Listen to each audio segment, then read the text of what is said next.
दोस्तों नमस्कार, मैं हूं राकेश कुमार। आप देख रहे हैं मत अभिमत। मित्रों, के पाठक तो गए, बिहार से उनकी विदाई हो गई। अब विदाई हो गई तो बेतिया राज के जमीन का क्या होगा? चूंकि के पाठक के भरोसे बिहार सरकार बेतिया राज के जमीन को जो कब्जे में है, अतिक्रमण में है, उसको निकालना चाह रही थी। और जमीन भी कम नहीं, 24,477 एकड़। तो अब क्या होगा? और एकाएक किसी को पता नहीं चला। यहाँ तक कि बताते हैं कि के पाठक को भी पता नहीं था। वो बेतिया के मामले को ही खंगाल रहे थे। इसी बीच में उनको पत्र हासिल हुआ और यह पता चला कि उनको केंद्रीय प्रतिनियुक्ति पर भेज दिया गया है। हालांकि आप जानते हैं कि केंद्रीय प्रतिनियुक्ति पर जाने के लिए उन्होंने अपनी जिज्ञासा 1 साल पूर्व की थी, लेकिन तब से यह मामला अटका हुआ था। तो ये मामला क्या था, ये समझने वाली बात है। आपको याद होगा के पाठक शिक्षा विभाग में थे और शिक्षा विभाग में उन्होंने कई ऐसे फरमान जारी किए जो विरोध का कारण बना। हालांकि के पाठक ने शिक्षा व्यवस्था को दुरुस्त करने के लिए बहुत से बेहतर काम भी किए, लेकिन उनके कुछ फरमानों का भारी विरोध हुआ। और विरोध का कारण जैसे स्कूल की टाइमिंग का मामला था, छुट्टी का मामला था। इवन आप इसी से अंदाज कीजिए कि स्कूल टाइमिंग के मामले को लेकर मुख्यमंत्री से लेकर शिक्षा विभाग तक, शिक्षा मंत्री तक ने विधानसभा में ये कहा कि उसको ठीक कर लिया जाएगा, जो नहीं ठीक हुआ। और नहीं ठीक होने का कारण असल क्या था, उस बात को आप बेहतर समझ रहे हैं। कारण यह था कि उन्होंने कुछ वैसे नियमावली को निकाल लिया था जिसमें यह था कि स्कूल टाइमिंग जो होनी चाहिए वो कम से कम 8 घंटे की होनी चाहिए। और इसी के तहत उन्होंने सारे चीज़ों को निकाल लिया था और चाह कर भी उसे लोग बदल नहीं पा रहे थे। चूँकि वह नियमावली भी, शिक्षा की नियमावली भी बिहार सरकार की बनाई हुई थी। अब देखिए, जब यह विवाद बहुत बढ़ा तो वो आपको याद होगा छुट्टी पर चले गए थे।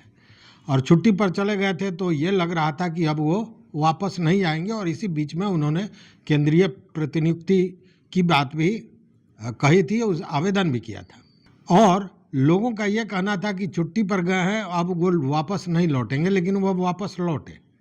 और जब वापस लौटे तो फिर नीतीश जी के उस चहेते IAS तेज तर्रार के पाठक को राजस्व परिषद का सदस्य सह अध्यक्ष बना दिया गया।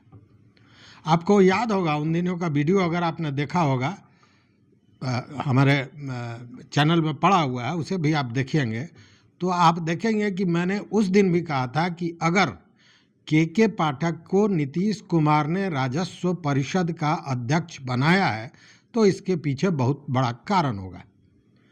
क्योंकि पहले राजस्व परिषद को माना जाता था कि वो सेंटिंग का पोस्ट है।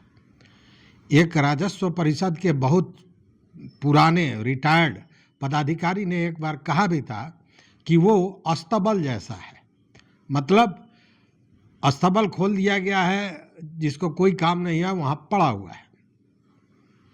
तो उस अस्तबल की बात जब के पाठक के लिए हो रही थी तो मैंने स्पष्ट कहा था कि इसके पीछे बहुत बड़ी कोई रणनीति होगी, योजना होगी, तभी के पाठक को वहाँ भेजा गया है।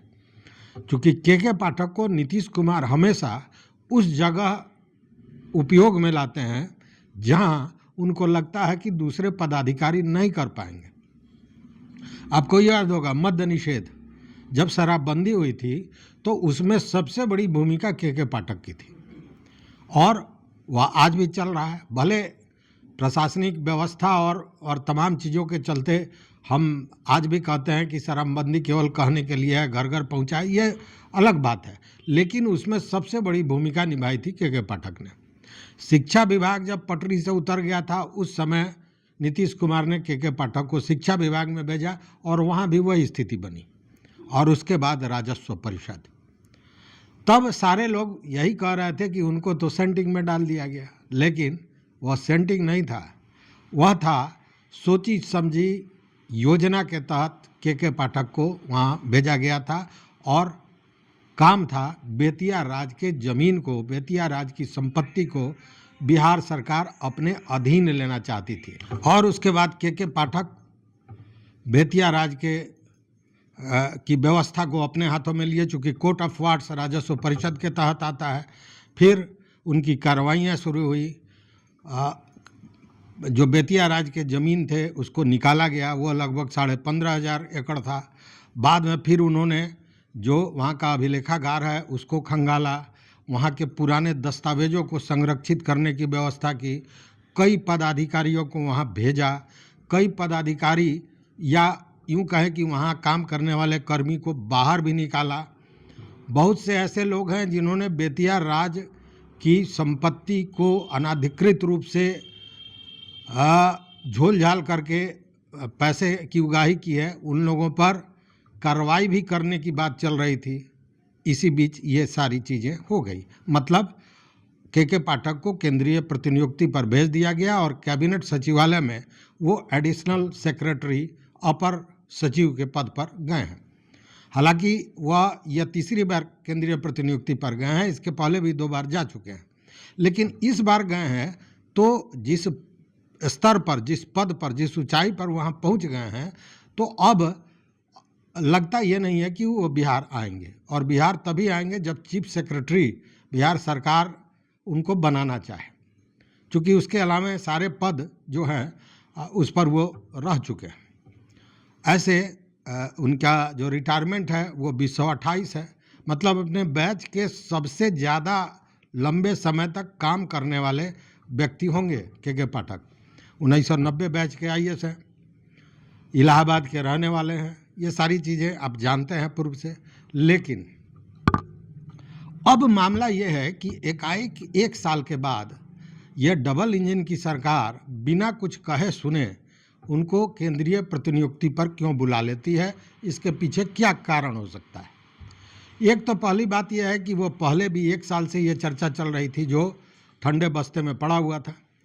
दूसरी बात ये कि बेतिया राज का ज़मीन एक अधिनियम बनाकर, उसकी सारी संपत्ति एक अधिनियम बनाकर बिहार सरकार ने अपने अधीन तो कर लिया, लेकिन जब कुल ज़मीन को खंगाला गया, निकाला गया, तो वो 15,500 एकड़ से बढ़कर अब 24,477.17 एकड़ हो गया।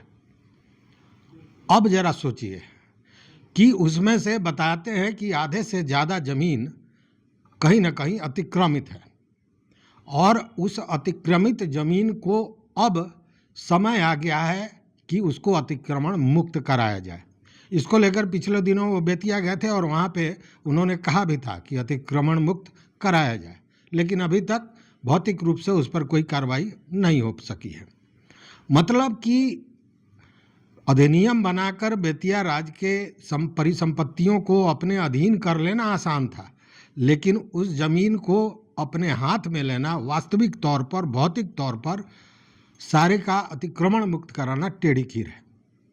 और इसी बीच में वो चले जाते हैं, मतलब ये मान के चलिए कि अब कोई दूसरा पदाधिकारी ऐसा कौन है जो इस बड़े काम को कर सकेगा, यह बहुत बड़ा प्रश्न चिन्ह है। शायद के पाठक वैसे व्यक्ति थे जो यह काम करा सकते थे, और कारण ये था कि जो अतिक्रमण करने वाले लोग हैं उसमें व्हाइट कॉलर लोग बहुत हैं, बड़े बड़े पूंजीपति हैं, बड़े बड़े नेता हैं, मंत्री हैं, और ये जो लोग हैं उसमें से बहुत ऐसे लोग हैं जो ज़मीन के कारोबारी हैं, या यूँ कहें कि भूमाफिया हैं। इसको लेकर कई हत्याएं भी हो चुकी हैं, सारी कहानी आप जानते होंगे। अब वैसे में निश्चित रूप से वैसे लोगों को यह भय जरूर रहा होगा कि के पाठक रहेंगे तो यह ज़मीन हमारे हाथ से निकल जाएगा। तो हो सकता है कि उनकी भी इसमें भागीदारी हो, उनकी हिस्सेदारी हो, उनका दबाव सरकार पर कहीं ना कहीं रहा हो, ऐसी संभावना जताई जा रही है। एक दूसरा मामला भी है जो बड़े तेजी से चल रहा है। मैंने कल एक वीडियो भी दिया था बेतिया राज पर कि बेतिया राज के मामले में जो एक अधिनियम बनाकर उसको सरकार ने अपने अधीन ले लिया, इसको चैलेंज करते हुए एक याचिका पटना हाई कोर्ट में जमा किया गया और उसमें यह कहा गया है कि ये अधिनियम गैरकानूनी है और सुप्रीम कोर्ट के आदेशों की अवहेलना की गई है। बताते तो यह भी हैं कि यह जब सारी जानकारी, चूँकि जब ये कोर्ट में गया है, सारी जानकारियां मिली हैं, तो उस जानकारी के बाद कहीं ना कहीं यह भी एक भय था कि क्या सच में उन्होंने कोर्ट के आदेशों की अवहेलना की है, क्या गैरकानूनी काम किया गया है। यह सारा चीज़ अगर जानना हो तो आप हमारा कल का वीडियो देखें और फिर आज भी मैं इस पर एक दूसरा किस्त देने जा रहा हूँ, उसको देखें, आपको समझ में आ जाएगी बात। मतलब कि दो तरह से उन पर दबाव था, या सरकार पर दबाव रहा हो जो आप समझे।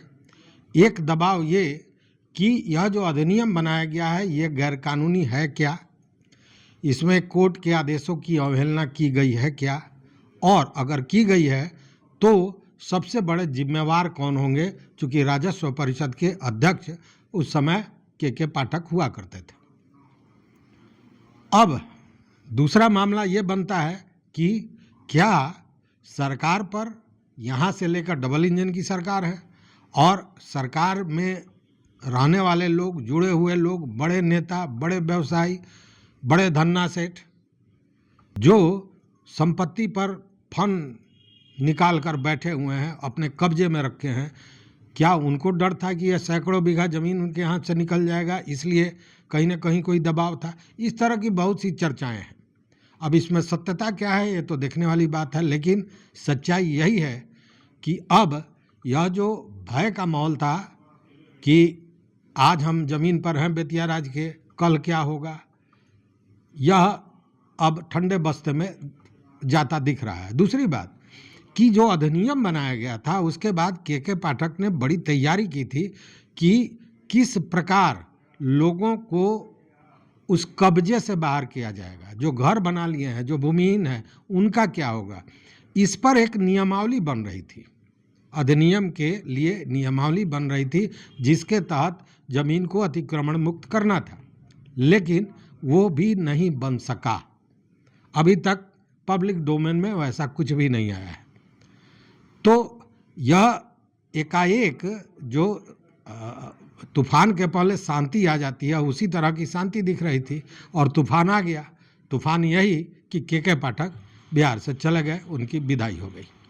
और अब बेतिया राज के ज़मीन पर जो लोग कब्जा रखे हुए हैं, जो घर बनाए हुए हैं, ऐसे भी एक कल्याणकारी सरकार उनको बेघर तो नहीं करती, कोई ना कोई उपाय सोचती, लेकिन जो व्यावसायिक रूप से उसका उपयोग कर रहे हैं, सैकड़ों एकड़ ज़मीन को अपने कब्जे में रखे हुए हैं, उनके लिए निश्चित रूप से आज का दिन दिवाली होगा, होली होगा।